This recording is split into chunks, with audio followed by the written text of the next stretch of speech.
catch a fantasy yet. You can't, if he's any good. You'll never see it. He'll live like any other person, have relationships, hold down a job. We know killers don't have the tools to manage real life. They come from marginalized backgrounds, they break under the pressure of what they've done, they make mistakes.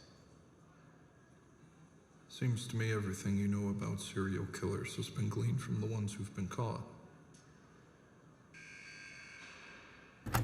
This is Mindhunter, and this scene encapsulates the whole show in my opinion. Let us take a step back.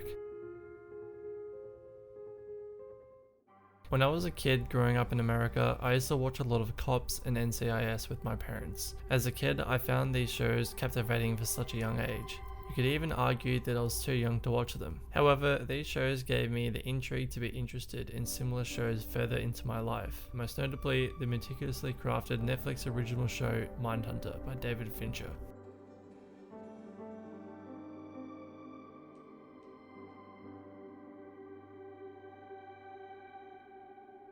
I would like to mention that the rest of this video will be very spoiler heavy, so if you have not seen the show, I recommend you click off this video now and go watch it for yourself. You have been warned.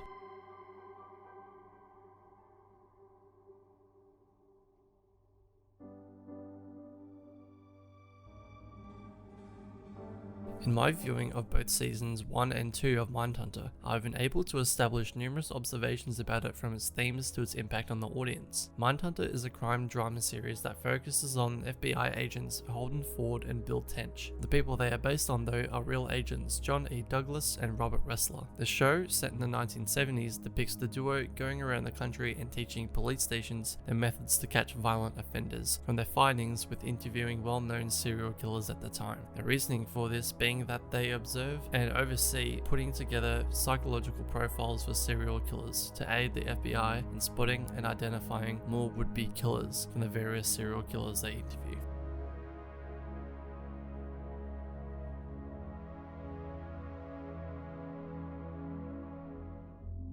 Mindhunter's themes, while not being explicit, are deeply ingrained within each episode and stay consistent through both seasons. The main theme I've identified is that of narrative control. The show depicts this tug of war for narrative spotlight by the way in which the serial killers always seem to need to control their story and skewer the ones that the FBI agents come ready with to question. In a more literal sense, narrative control is also meant by literally, as it puts the protagonist on a leash. The work that Bill and Holden do stays with them as their work controls their story in their home life and puts tension on their work relationships. This being both evident with Bill's wife and Holden's girlfriend. The second point of interest regarding themes is the conflict of ideals, this both being present between Bill and Holden, but also between Holden and the serial killers that he interviews. Bill is a very by-the-books type of investigator. He does not believe in Holden's more personal and humanizing ways of dealing and looking at their subjects. However, Holden stands by his bizarre ways of working. As well as this, conflicting ideals pokes its head again when Holden is seemingly getting ahead of himself and assuming he knows and understands his subject's ideals and reason of thinking better than he knows his own.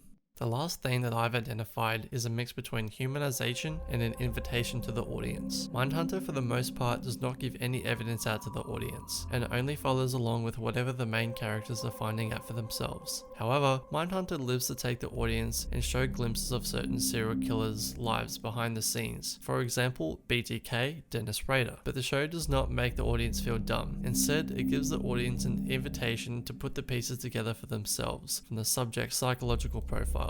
It says, here you go, figure this out. Not literally, but it gives the audience the pieces, and by paying attention, which Mindhunter demands, you can put them together.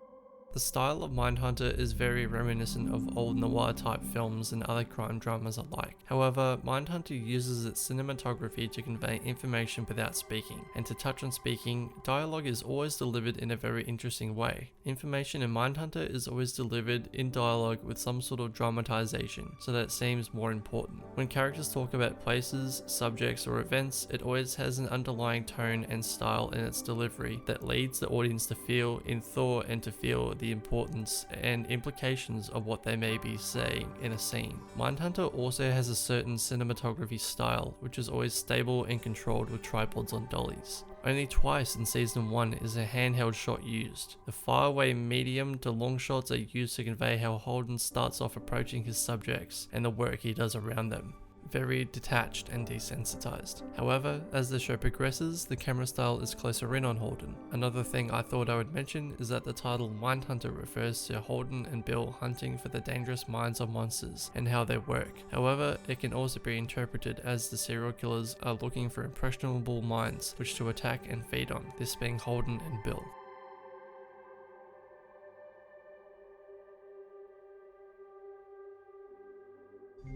The show also has a very realistic aura to it. The locations, dates, and people depicted in the show, especially the serial killers, are very precise and almost lifelike. Mindhunter delves into the minds of those such as Ed Kemper, who is played and portrayed so unbelievably well, David Berkowitz or Son of Sam, Charles Manson, Richard Speck, Wayne Williams, and glimpses of BTK, Dennis Rader, who I'm sure we will see in Season 3 more often. Season 2 was a massive ongoing investigation by the FBI into the Atlanta child murders, which Wayne Williams was accused and sentenced to jail for. This added realism that the creators have added to the show makes it feel more grounded, realistic, and keeps you captivated. It also encourages the audience to do research on these people, which I will get to later. Overall, the lifelike representations of these people just give the whole experience a more grounded approach and tone. The target audience, from what I can gather from my viewings, is that the creators aim to accommodate an audience who are infatuated and interested by the human mind and the psychology behind it, not to mention that it focuses on the fascination that many people have with morbid curiosities, and the inner workings of a serial killer's mind, what makes them do what they do, and just the overall investigation style of drama is where the creators are aiming for in their terms of target audience. Lastly, the impact on Mindhunter's work has greatly affected the target audience, as I will get into, and myself immensely. By creating very historically accurate portrayals of various serial killers, this has opened an avenue for more personal research among the target audience and myself to do. After being given such riveting, interesting, and thought-provoking material, it has made myself and many others ask themselves, why do people do these things? Why do they do them? And essentially, that is what the show sets out to do. Mindhunter gets you thinking and researching, not like many other shows have done, and after learning more about the show's various serial killers, it makes a second or even third viewing much more interesting or grim, depending on how you look at it. This creates such an interesting and unique dynamic between real life events, audience interaction, and understanding. I'd like to thank you for watching and listening to this video, and I'd also like to finish with a bit of an update. I plan on making these types of video essays on movies and games at least once a month, so for anyone interested, I'll keep churning these out, and I also just like to make these for myself. So yeah, thank you for watching.